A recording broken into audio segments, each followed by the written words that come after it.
34వ రోజు పత్రిజీ ప్రబోధాలలో మనలోని చక్రాలు వాటి స్థితులు అంటూ పత్రిజర్ చెప్తున్నారు. శారీరక సంసారం మూలాధారం, మానసిక సంసారం స్వాధిష్టానం, పాండిత్య సంసారం మణిపూరకం, మౌన సంసారం అనాహతం, ప్రక్షాళన ప్రకరణం విశుద్ధం, ధ్యానం జ్ఞానం, ఆజ్ఞాచక్రం ఆధ్యాత్మిక సేవ, లోక కళ్యాణం అన్నది సహస్రార స్థితి. ఈ కుండలిని మరి ఈ చక్రాలను నిలువుగా అంటే పుస్తకాల్లో చూపించేటట్టు చూడవద్దు. అడ్డంగా సమాంతరంగా చూడటం నేర్చుకుంటే మీరు బాగుపడతారు. అర్థమైందా? ఏది హీనం కాదు, ఏది అల్పం కాదు, ఏది అధికం కాదు, ఉన్నతము కాదు అని చెప్తున్నారు పత్రిజీ. మనమంతా పరస్పర మిత్రులం. మన జీవితాలకు మనం అధిష్టాన వర్గం. మరి మనమంతా కూడాను సదా ఉండే ఆత్మలము. నాతో పాటు చెప్పండి అందరూ గట్టిగా. మూలాధారం, స్వాధిష్టానం, మణిపూరక, అనాహత, విశుద్ధ, ఆజ్ఞ, సహస్రార. ఇప్పుడు మనం ఉండటానికి మూలము ఆధారం ఏమిటి? శరీరం కనుక ఈ శరీరం మూలాధారం. నఖశిఖ, నఖ అంటే గోరు, శిఖ అంటే జుట్టు. ఈ నఖశిఖ పర్యంతం ఏది ఉందో అది మూలాధారం. సో ద హోల్ బాడీ, ఈ ఎముకలు, ఈ హార్ట్, కిడ్నీస్, వెంట్రుకలు, lungs, liver, nerve system, blood system, lymphatic system, whatever in the whole body, ఇది అన్నమయ కోసము. ఇదంతా కూడాను మూలాధారము. నేను శరీరము అనుకుంటున్నప్పుడు నువ్వు నీ మూలాధార స్థితిలో ఉన్నావు. ఈ మూలాధార, స్వాధిష్టాన, మణిపూరక, అనాహత, విశుద్ధ, ఆజ్ఞ, సహస్రార ఇవన్నీ కూడాను స్థితులు. అక్కడ ఏదో చక్రం ఉంటుందని కాదు, అక్కడే చక్రం ఉండదు. ఒకసారి ఏమైందంటే ఈ చక్రాలు వాటి గురించిన పుస్తకాలన్నీ చదివి ఆర్య సమాజ స్థాపకుడు స్వామి దయానంద సరస్వతి రాత్రిపూట శ్మశానానికి వెళ్ళి ఒక శవాన్ని కోసి అక్కడ శరీరంలో ఏమైనా చక్రాలు ఉన్నాయేమో అని చూశాడట. అక్కడ శరీరంలో ఏ చక్రాలు కనబడలేదు ఆయనకి. అంతా శరీరమే ఉంది కదా. సో గుర్తుంచుకోండి, ద హోల్ బాడీ అన్నమయ కోసమే. ఈ ఫిజికల్ బాడీ అంతా వెరసి మూలాధారం. ఈ శరీరంతో వచ్చే సంబంధాలు ఏవేవి ఉంటాయో, తల్లి, తండ్రి, కొడుకు, కూతురు, అన్న, అక్క, చెల్లెళ్ళు, ఇవన్నీ కూడాను మూలాధారపు సంబంధాలు. మనం ఆ పందిట్లో అంటే 5 జ్ఞానేంద్రియాలు, 5 కర్మేంద్రియాలు ఉంటే మనం మూలాధార స్థితిలో ఉన్నామన్నమాట. గుర్తుంచుకోవాల్సింది ఏంటంటే ఈ చక్రాలన్నీ కూడాను ఒకదానికన్నా ఒకటి అధికము గొప్పవి ఏవీ కావు. అన్నీ సరి సమానమే అని ఎప్పుడూ గుర్తుంచుకోవాలి. శరీరాన్ని కించపరచరాదు. నేను శరీరమే అనుకుంటే ఏమీ తక్కువ కాదు. నేను శరీరం, ఐఎమ్ ద ఫిజికల్ బాడీ అని ఎంతో గర్వంగా చెప్పుకోవాలి మనం. అండర్స్టాండ్? సో నేను శరీరము, ఈ శరీరంతో ఉన్న సంబంధాలు అన్నీ కూడాను మూలాధారం. తల్లి, తండ్రి, కొడుకు, కూతురు ఇవన్నీ ఉన్నాయి కదా. మొగుడు, పెళ్ళాం, శరీరంతో సంబంధం. ఇకపోతే కొంచెం ఒక మెట్టు మారిస్తే, ఇక్కడ సితార్కి ఒక మెట్టు మారిస్తే ఎలానో అలా ఆ మనసుతో ఉండే సంబంధాలన్నీ స్వాధిష్టానం. ఫర్ ఎగ్జాంపుల్ సంజయ్ కింగ్ నాకు ఫ్రెండు. ఇది శారీరక సంబంధమా, మనసుతో సంబంధమా? శారీరక సంబంధం కాదు, ఇక్కడ మనసు. సో ఇది స్వాధిష్టానం. నేను సర్పంచ్ అంటే అది శరీరంకు సంబంధించిందా, మనసుకు సంబంధించిందా? నాకు తబలా రాదు కనుక తబలా వాయించడం వచ్చిన వాడు నాకు శత్రువు. ఇది మనసుకు సంబంధించింది. శత్రువు అనేది మనసుకు సంబంధించింది. అది శరీరానికి సంబంధించిన వస్తువే కాదు, విషయమే కాదు. నాకు 1000 రూపాయల జీతం, ఈ అబ్బాయికి 10,000 రూపాయల జీతం. ఇతనంటే నాకు అసూయ, కోపం వచ్చేసింది, ద్వేషం వచ్చేసింది. ఈ అసూయ, కోపం, ద్వేషం ఇవన్నీ మనస్థితిలో ఉండే స్వాధిష్టాన చర్యలు. స్వ అధిష్టానం, నేను అని స్వ అన్నది అధిష్టానం ఉంటుంది, అది స్వాధిష్టానం. మూడవది మణిపూరకం. అంటే ఏంటో తెలుసా? రెండు పదాలు ఉన్నాయి.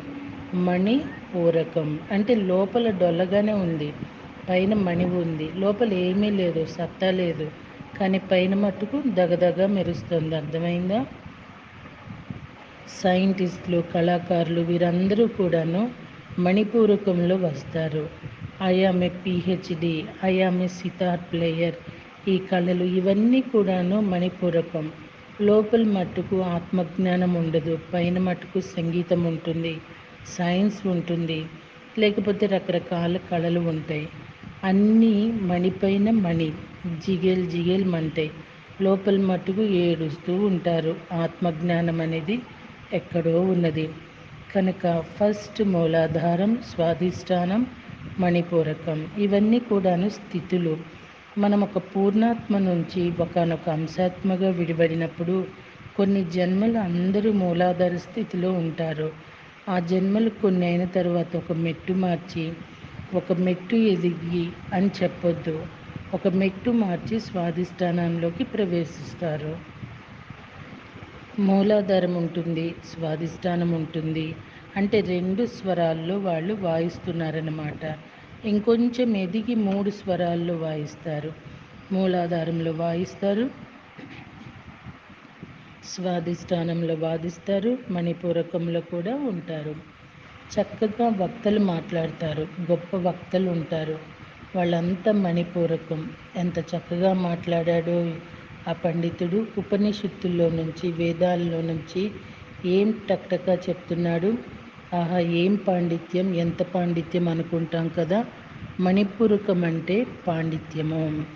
స్వాధిష్టానం అంటే మనసు యొక్క వికృత చేష్టలు.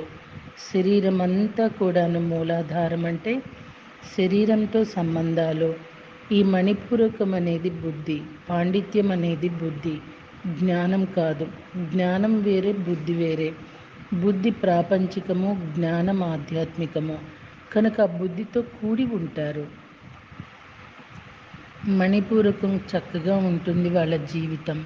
వాళ్ళు కళా కోవిదులు అవుతారు, పండితులుగా ఉంటారు. కనుక పండితుడు అంటే మణిపూరక చక్రం. ఓకే.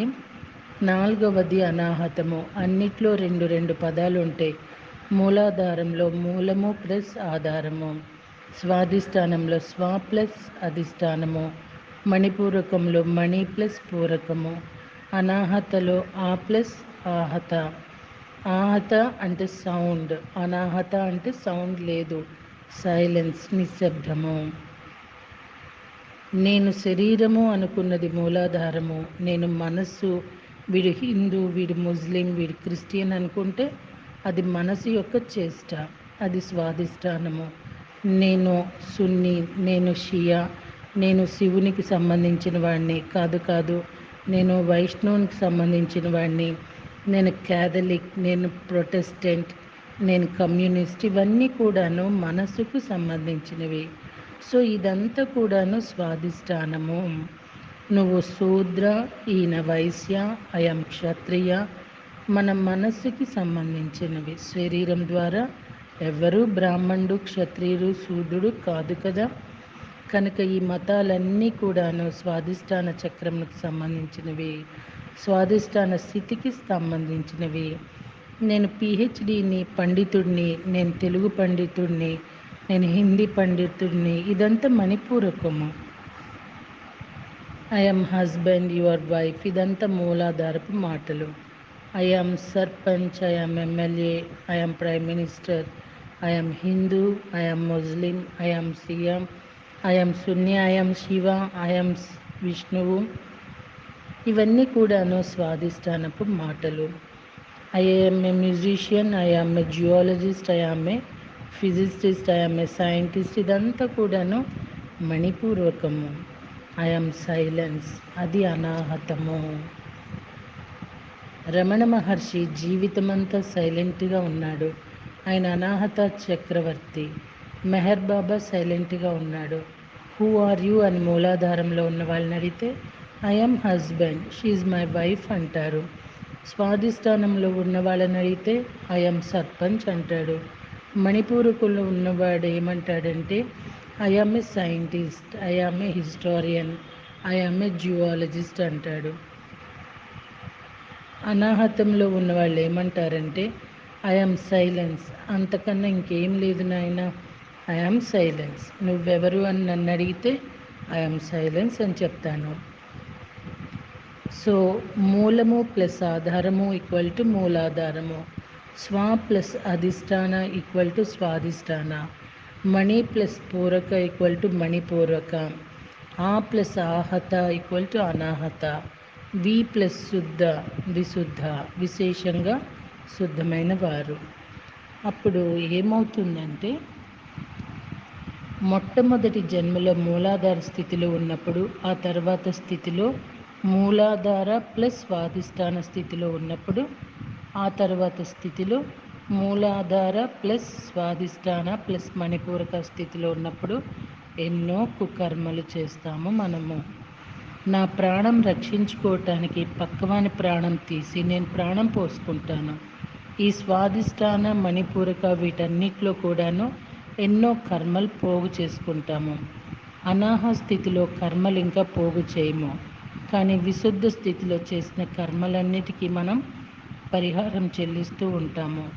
దానికి పశ్చాత్తాపం పడుతుంటాము. వాటినంతా కూడాను ప్రక్షాళన చేసుకుంటాము, విశుద్ధంగా అవుతాము. అది విశుద్ధ చక్రము. నువ్వు మూలాధార స్వాధిష్టాన మణిపూరక స్థితిలో ఎన్ని కర్మలైతే చేస్తావో వాటన్నిటి కూడాను ప్రక్షాళన చేసుకోవాలి, శుద్ధం చేసుకోవాలి, విమలం చేసుకోవాలి. నువ్వు చేసిన కర్మల నెగిటివ్ బ్యాలెన్స్ అంతా కూడాను పాజిటివ్ చేసి బ్యాలెన్స్ చేస్తే, అప్పులన్నీ తీర్చేస్తే నువ్వు శుద్ధమో విశేషంగా శుద్ధమో విశుద్ధ చక్రంలో ఉన్నట్టు లెక్క. నీ కర్మలన్నీ ప్రక్షాళన చేసుకున్న తరువాత అప్పుడు ఇంకొక స్థితి యాడ్ అవుతుంది. అదేంటంటే ఆజ్ఞాచక్రము. అప్పుడు ధ్యానంలోకి వస్తారు అందరూ. ధ్యాన మహాచక్రం కైలాసపురికి వచ్చే వాళ్ళందరూ ఆజ్ఞాచక్రం వాళ్ళు. విశుద్ధమైన తర్వాత ఇంకా ఆజ్ఞ వస్తుంది. అంటే ఏంటంటే కర్మలు అనేవి లేవు, కర్మబంధాలు అనేవి లేవు, అన్నీ అయిపోయినవి. కానీ సత్యం అంటే ఏంటో తెలియదు. పుస్తకాల్లో మనం చదువుతాము, భగవద్గీత చదివాము, మణిపూరకంలో ఉన్నప్పుడు పాండిత్యం అంతా వచ్చింది, కానీ అనుభవం లేదు. ఆ అనుభవం కోసం ఇంకా కళ్ళు రెండు మూసుకొని వలె, చేతుల్లో చేతులు పెట్టవలే, ఉచ్ఛ్వాస నిశ్వాసలతో ఏకం కావాలి. మన మూడవ కన్ను తెరుచుకుని వలె, దివ్య దృష్టి రావాలి. ఇంకా మనకి పాండిత్యం అవసరం లేదు, పాండిత్యం ఎప్పుడో అయిపోయింది. శ్లోకాలన్నీ వెల్లివేశాము, కానీ శ్లోకాలు పోలేదు.